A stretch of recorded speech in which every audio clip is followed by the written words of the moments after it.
নমস্কার, গল্পকথক দেবাশিস চ্যানেলে আপনাদের স্বাগত জানাই। আজ আমার গল্প লেখক হরিনারায়ণ চট্টোপাধ্যায়ের অমরধাম। মাসখানেক ধরে শরীরটা খারাপ হয়েছে। যা খাই অম্বল হয়, বিকালে মাথার যন্ত্রণা, রাতে ঘুম নেই, কাজে একেবারে উৎসাহ পাচ্ছি না। পাড়ার ডাক্তার বলল ওষুধে সাময়িক উপকার হতে পারে, স্থায়ী কিছু হবে না, তার চেয়ে বরং ভালো জায়গায় চেঞ্জে চলে যান, মাস দুয়েক থাকলেই সেরে যাবেন। কোথায় যাব তাই নিয়েই এক সমস্যা। এক এক বন্ধু এক এক রকম উপদেশ দিতে লাগলো। কেউ বলল ভুবনেশ্বর, কেউ হাজারিবাগ, আবার কেউ দেওঘর। কি করব, কোথায় যাব যখন ভাবছি, তখন হঠাৎ অমলের সঙ্গে দেখা হয়ে গেল। অফিস থেকে বেরিয়ে ফাঁকা ট্রামের জন্য অপেক্ষা করছি, আচমকা পিঠে কার স্পর্শ। ফিরে দেখি অমল। কলেজ ছাড়ার পর অমলের সঙ্গে আর দেখা হয়নি। আমাকে দেখে অমল বলল, চেহারা যে বড্ড খারাপ হয়ে গেছে, কি ব্যাপার? কি ব্যাপার বললাম। শুনে অমল বলল, ওসব ভুবনেশ্বর দেওঘরের চিন্তা ছেড়ে দাও, ওখানে কিচ্ছু হবে না। তুমি মিলনপুরে চলে যাও, 3 দিনে তোমার অম্বল সেরে যাবে। মিলনপুর কোথায়? কখনো তো নাম শুনিনি। অমল হাসল। বেশি লোক নাম শোনেনি বলেই জায়গাটা এখনো ভালো আছে। ভিড় হলেই জলবায়ু বদলে যায়। যাব কি করে? থাকবো কোথায়? কোনো অসুবিধা নেই। আমার বাবা একটা বাংলো কিনেছিল মিলনপুরে, এখন কেউ যায় না। আমিও তো এখন অন্য জায়গায় থাকি, তবে লোক আছে, তার কাছে আমার নাম করবে, কোনো অসুবিধা হবে না। অমল আরও বলল, গিরিডি স্টেশনে নেমে বাসে 13 মাইল, মিলনপুরে নেমে অমরধাম বললেই যে কোনো লোক দেখিয়ে দেবে। তুমি চলে যাও, শরীরটা সারিয়ে এসো। তাই গেলাম। মিলনপুরে যখন নামলাম তখন প্রায় রাত 8টা। চারদিকে অন্ধকার, একদিকে নিচু নিচু পাহাড়, তারই কোলে ঘন অরণ্য, আর একদিকে সরু নদী, প্রায় নালার মতন, কিন্তু কি জলের গর্জন। স্রোত পাথর থেকে পাথরে লাফিয়ে চলেছে। টর্চ জেলে কোনো রকমে এগোতে লাগলাম। সরু পায়ে চলা পথ, লাল মাটি, মাঝে মাঝে কালো পাথর, অন্যমনস্ক হলে হোঁচট খাবার আশঙ্কা। পথের একপাশে মুদির দোকান, মুদি ঝাঁপ বন্ধ করেছিল। আমি গিয়ে দাঁড়ালাম। এখানে অমরধাম কোথায় বলতে পারো? মুদি লণ্ঠন তুলে কিছুক্ষণ আমার দিকে দেখে বলল, সেখানে তো কেউ থাকে না, বাড়ি একেবারে জঙ্গল হয়ে গেছে। বুঝলাম মুদি বাড়িটার সম্বন্ধে বিশেষ খোঁজ রাখে না। জঙ্গল হলে কি অমল আমাকে আসতে বলতো?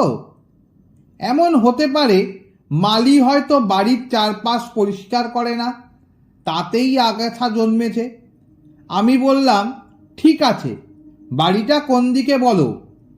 মুদি বলল, সোজা চলে যান, সামনে একটা নিচু টিলা দেখবেন, সেটা বাদিকে রেখে ঘুরে যাবেন।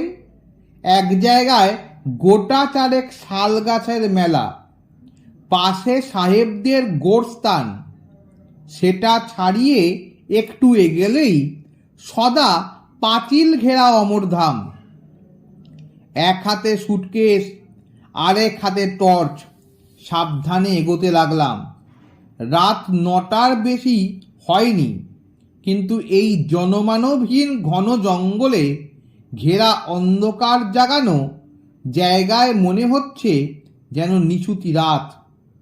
ঝিঝি ডাকছে, ঝোপে ঝোপে জোনাকির ঝাঁক, মাঝে মাঝে পায়ের কাছে খড়খড় শব্দ করে কি যেন সরে যাচ্ছে। সাপ হওয়াও বিচিত্র নয়। একসময় নিচু টিলা পেলাম, গোরস্তানো, অন্ধকারে অনেকগুলো আলোর ফুটকি, সম্ভবত শেয়ালের চোখ। বড় শেয়াল অর্থাৎ বাঘ হওয়াও আশ্চর্য নয়। যাক, অবশেষে অমরধাম পাওয়া গেল। বেশ ভালো বাংলো, অন্তত এক সময়ে বেশ ভালোই ছিল। এখন অযত্নে জায়গায় জায়গায় পলেস্তরা খসে ইট বেরিয়ে পড়েছে। জলের পাইপে আগাছা হয়েছে, সামনের চাতাল শ্যাওলায় সবুজ হয়ে গেছে। গেট ঠেলতে ক্যাচ করে বিশ্রী একটা শব্দ করে গেট খুলে গেল। ভিতরে গিয়ে জোরে জোরে কড়া নাড়তে লাগলাম। 12 কড়া নাড়ার পর দরজা খোলার শব্দ হলো। বারান্দায় গলা শোনা গেল, কে? আমি ওপর দিকে মুখ তুলে বললাম, আমি অমলের বন্ধু, আমার আসার কথা ছিল। আরে প্রার্থনা, তোমার জন্য অপেক্ষা করে রয়েছি, দাঁড়াও দরজা খুলে দিচ্ছি। আমার নিজের খুব অবাক লাগলো, কে লোকটা? আমার নাম জানলো কি করে? তবে কি আমাদের কোনো বন্ধু আমার মতন শরীরে সারাতে এখানে এসেছে? নিচের দরজা ঠেলতেই খোলা দরজা দিয়ে এক ঝাঁক চামচিকে উড়ে গেল। আরেকটু হলেই তাদের ডানা আমার মাথায় লেগে যেত। লম্বা চেহারার একটা লোক আমার 2 কাঁধে 2 হাত রেখে বলল, ও পার্থ, কত যুগ পরে দেখা বলো তো? টর্চের আলোটা তার দিকে ফেরালাম। লম্বা পুলক। আমাদের কলেজে 2 জন পুলক ছিল, তাই একজন লম্বা পুলক আর একজন বেটে পুলক। তারপরে কথাটা মনে হতেই মেরুদণ্ড বেয়ে ঠান্ডা প্রবাহ নামল। বুকের শব্দ দ্রুততর। তাই তো শুনেছিলাম বছর 5 আগে টালা ব্রিজের কাছে লম্বা পুলক দুর্ঘটনায় মারা গেছে। পুলক মোটর সাইকেলে ছিল, সামনাসামনি এক লরির সঙ্গে ধাক্কা। পুলক আর তার মোটর সাইকেল দুই একেবারে ছাতু হয়েছিল। কি সারা রাত বাইরে দাঁড়িয়ে থাকবি নাকি? পুলক তাড়া দিল। ভিতরে ঢুকতে ঢুকতে বললাম, না চল। কথা ভাবছিলাম। কি কথা? শুনেছিলাম দুর্ঘটনায় তুমি মারা গেছো বছর 5 আগে। পুলক খুব জোরে হেসে উঠল। আর এক রকমই মরাই তো। দেখ না, বাপায়ে একদম জোর পাই না। হাসপাতাল থেকে সোজা এখানে চলে এসেছি। বলতে নেই, এখন বেশ ভালো আছি ভাই। এখানকার জল হাওয়ায় খুব উপকার পেয়েছি।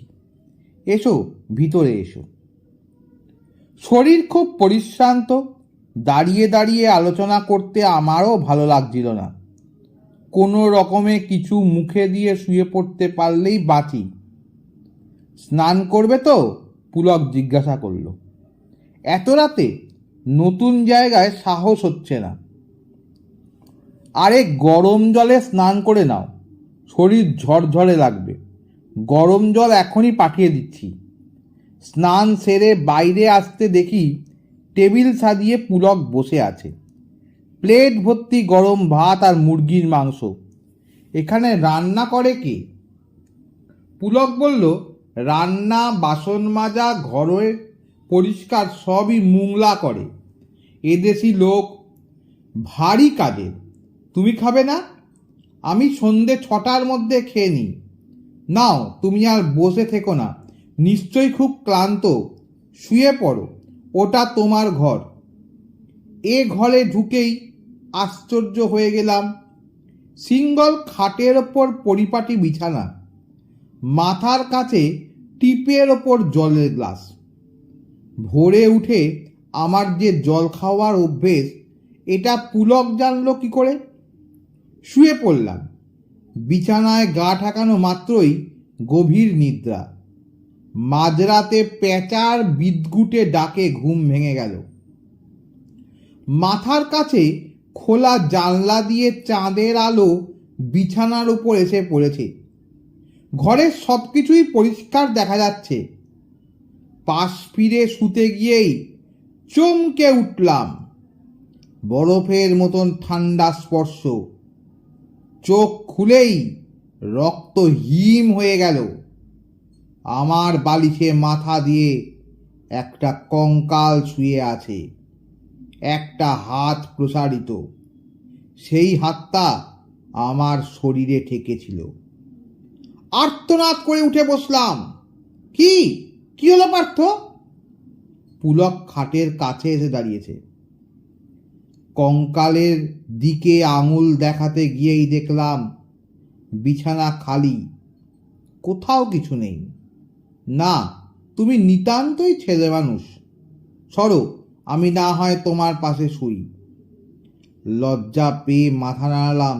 না না, তোমায় শুতে হবে না, তুমি যাও। পুলক সরে গেল।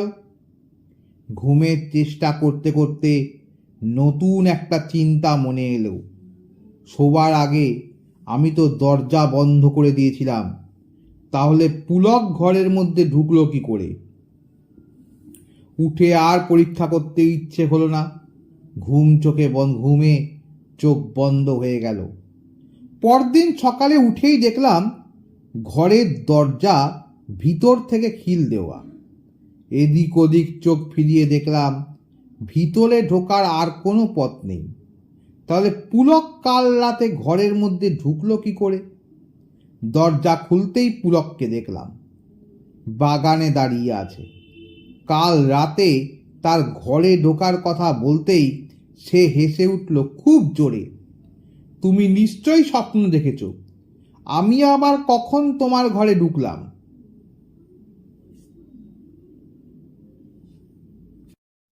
স্বপ্ন তা হবে, কিন্তু এত পরিষ্কার স্বপ্ন জীবনে কখনো দেখিনি। এখনো চোখের সামনে যেন ঘুমন্ত নরকঙ্কালটা দেখতে পাচ্ছি। মুখ হাত ধুয়ে নাও, মুংলা এখনো চা দিয়ে যাবে। বারান্দায় দুটো বেতের চেয়ার পাতা, মাঝখানে গেলে বেতের টেবিল। হাত মুখ ধুয়ে একটা চেয়ারে বসলাম। উল্টো দিকে চেয়ারে পুলক এসে বলল, মুংলা, পার্থবাবুর চা নিয়ে এসো। চা আর টোস্ট নিয়ে যে এলো তাকে দেখে আমার সারা শরীর কেঁপে উঠল। এমন বিভৎস চেহারা আমি জীবনে কখনো দেখিনি। গায়ে চিমটি কাটলেও এক তিল মাংস উঠবে না, এমনই শীর্ণ চেহারা। চোখ দুটো এর ভিতরে ঢোকা যে আছে কি না বোঝাই যাচ্ছে না। সরু কাঠির মতন হাত পা, ঝকঝকে দাঁতের পাটি সর্বদাই বাইরে। চা টোস্ট দিয়ে চলে যেতে আমি বললাম, লোকটার চেহারা দেখলে ভয় করে। পুলক বলল, মানুষের চেহারা আর কতটুকু, ছাল ছাড়ালেই সব সমান। মুংলার চেহারা যেমনই হোক, লোকটা কিন্তু খুব কাজে। তাছাড়া নিজের লোক ছাড়া আমরা তো আর যাকে তাকে রাখতে পারি না। নিজের লোক মানে খুব জানাশোনা। একেও এখানকার গা থেকে অমরই জোগাড় করে এনেছে। খেতে খেতে বললাম, তোমরা চা টোস্ট কই? পুলক উত্তর দিল, আমি এসব খাই না ভাই, সহ্য হয় না। ভোরে উঠে ছোলা ভিজানো খাই আদা দিয়ে। একটু থেমে পুলক বলল, তুমি বসো, আমি একটু ঘুরে আসি। এখন আবার কোথায় যাবে? একবার পোস্ট অফিসে যাব, তাছাড়া আর দু এক জায়গায় ঘুরে আসব। তুমি আমার জন্য অপেক্ষা করো না, আমি বাইরে খেয়ে নেব। সারাটা দিন পুলক ফিরল না, সন্ধ্যার সময়ও না। মুংলাকে জিজ্ঞেস করতে সে বলল, বাবুর ফেরার কোনো ঠিকানা নাই, কোথায় কোথায় যে যান। খাবার সময় এক কাণ্ড, বসেই আছি, পাশে মুংলা দাঁড়িয়ে। তাকে বললাম, একটু তরকারি নিয়ে এসো তো, আর দুখানা রুটি। মুংলা চৌকাঠের কাছে পর্যন্ত গিয়ে বাইরে হাত বাড়িয়ে তরকারি আর রুটি এনে দিল। ঠিক মনে হলো এগুলো নিয়ে কে যেন বাইরে অপেক্ষা করছিল। কিছু আর জিজ্ঞেস করলাম না, কিন্তু এ বাড়ির বাতাসে কেমন যেন ভয়ের গন্ধ। মনে হয় অশরীরী আত্মারা আনাচে কানাচে লুকিয়ে রয়েছে। সেই রাত্রেই ধারণা দারুণ দৃশ্য চোখে পড়ল। পুলক তখনও ফেরেনি, ঘুম আসেনি, বিছানায় শুয়ে এপাশ ওপাশ করছিল। হঠাৎ বাইরে থেকে খড়খড় আওয়াজ শোনা গেল। পাশা দুহাতে রগড়ালে যেমন শব্দ হয় ঠিক তেমনই। আস্তে আস্তে উঠে জানলার খড়খড়ি খুলে বাইরে চোখ রাখলাম। স্নান, চাঁদের আলো, খুব স্পষ্ট নয়, আবার একেবারেও অস্পষ্ট নয়।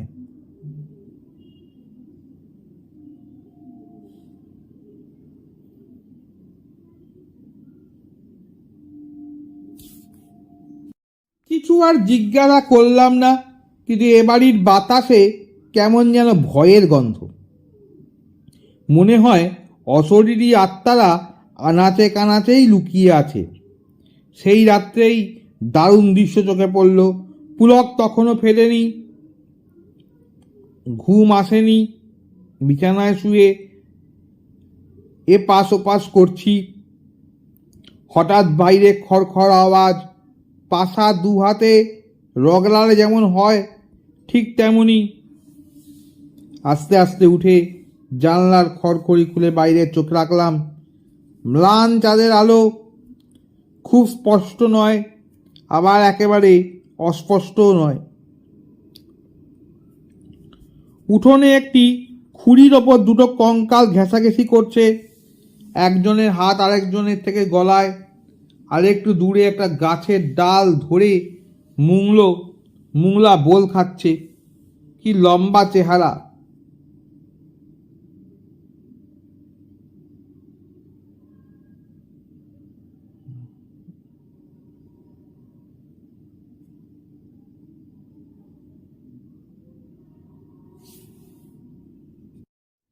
অমরধাম থেকে আসছেন? হ্যাঁ। খাওয়া দাওয়া কি করতেন? মুদির কাছে কিছু বলতে ইচ্ছে হলো না, শুধু বললাম, কেন মূলা রাঁধতাম। মুদির মুখটা হাঁ হয়ে গেল, দুটো চোখ বিস্ফারিত।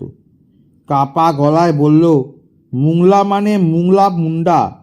মুংলাকে তো বছর 5 আগে অমরনাথ ধামে একটা গাছের ডালে ঝুলন্ত অবস্থায় দেখতে পাওয়া গিয়েছিল। কি জানি, অনেকে বলেছিল বিষয় সম্পত্তি নিয়ে গোলমাল হওয়ায় ভাইপোরাই নাকি চোখ লুকিয়ে রেখেছিল। আর দাঁড়িয়ে নেই, গিরি না পৌঁছানো পর্যন্ত শান্তি নেই। অমরধামের বাসিন্দারা গন্ধ শুকে শুকে হাজির হলেই সর্বনাশ। বাকিরা শুনলাম গিরিডি স্টেশন মাস্টারের কাছে। ওই বাড়ির অমলবাবু মাঝে মাঝে আসা যাওয়া করতেন। বছর 2 আগে তাকে ঘাড় মটকানো অবস্থায় বাড়ির উঠোনে পাওয়া গিয়েছিল। গিরিডি থেকে পুলিশের কর্তা গিয়েছিল, কিন্তু খুব মনের কথা হদিশ হয়নি। মাথাটা ঘুরে উঠল। তাহলে কলকাতার রাস্তার অমলের সঙ্গে দেখা হলো, আমাকে মিলনপুরে আসার আমন্ত্রণ করা, এসবের কি ব্যাখ্যা হতে পারে?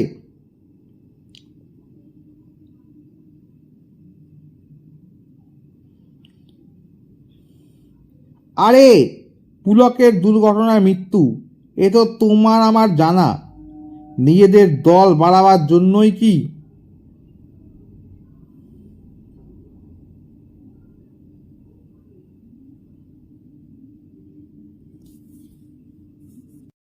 পুলকের দুর্ঘটনায় মৃত্যু এ তো আমার জানাই ছিল। নিজেদের দল বাড়াবার জন্যই কি আমাকে ডেকে আনা হয়েছিল? তাহলে মুঠোর মধ্যে পেয়ে ছেড়ে দিল যে? গলায় পৈথে আছে বলেই কি? কি জানি, যত ভাবি এ প্রশ্নের কোনো উত্তর নেই। আমার যদি ভিডিওটা তোমাদের ভালো লেগে থাকে তাহলে লাইক, শেয়ার, কমেন্টস এবং সাবস্ক্রাইব করবে ও পাশে থাকা বেল আইকনটা প্রেস করে দেবে। তাহলে যখনই নতুন ভিডিও আপলোড করব সাথে সাথে তোমাদের নোটিফিকেশনে চলে যাবে। আজ তাহলে এখানেই শেষ করলাম। নমস্কার, ভালো থেকো।